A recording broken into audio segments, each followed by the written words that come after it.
Here's the great thing about public television. The academic pontificating isn't for everybody, but we do know our audience. Example, if you're watching right now, you're one of three types of people. A high school kid who needs extra credit. B, a local politician who likes to see themselves on television. Or C, an average citizen who's secretly debated running for office. If you fall into the third category, you're in luck. Here are some pointers on getting elected.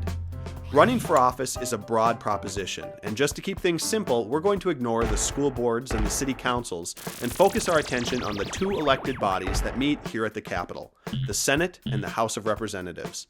The good news is that running for statewide office isn't as complicated as you might think, but that doesn't mean it's easy.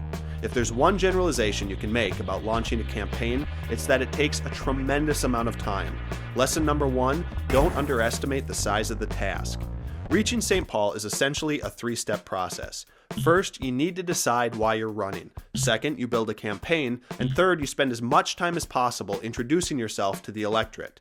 In the coming installments, we'll examine all the technical details. But before we get lost in the particulars, we need to tackle a larger philosophical question.